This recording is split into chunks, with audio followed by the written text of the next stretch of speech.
Au tout début de la phénoménologie de l'esprit, il est évident à tout lecteur que Hegel fait un tour de passe-passe, un tour de saltimbanque,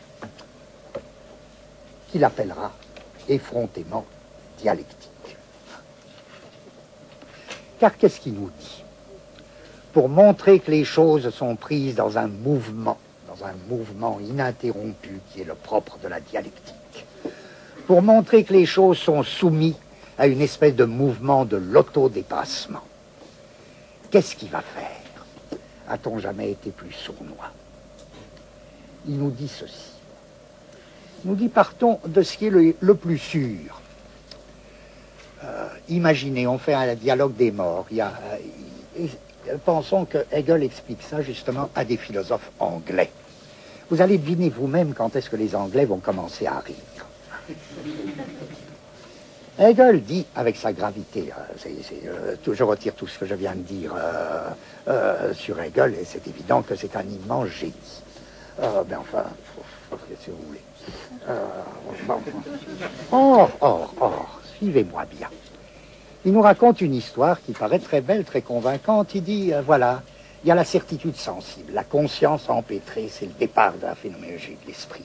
La conscience enlisée dans la certitude sensible. Et elle dit, le sensible, c'est le dernier mot des choses. Là, les philosophes anglais peuvent se dire, il est déjà en train de nous trahir, cet Allemand. Il est déjà en train de nous trahir. Mais à la limite, il dirait, oui, peut-être que nous, on peut dire ça, on a dit ça, oui, la certitude sensible, elle est première et dernière.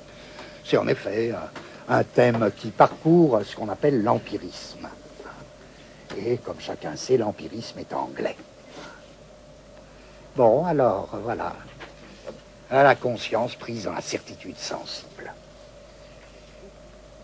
Elle épouse la particularité, la singularité.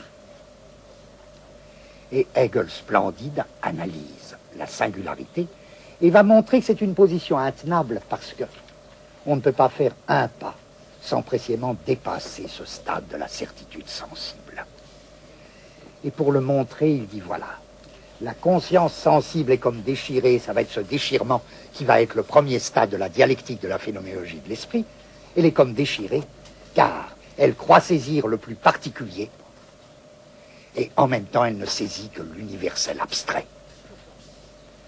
Pourquoi elle croit saisir le plus particulier? Elle croit viser le plus particulier dans le sensible et elle l'exprime en disant ceci, ici et maintenant. Mais comme dit Hegel, qui à ce moment-là devient presque rieur, alors qu'il n'en a pas l'habitude, ici et maintenant c'est l'universel vide, puisque c'est de tout moment de l'espace, de tout lieu de l'espace que je dis ici, et c'est de tout moment du temps que je peux dire maintenant. Au moment même où je crois saisir le plus singulier, je ne saisis que la généralité vide et abstraite.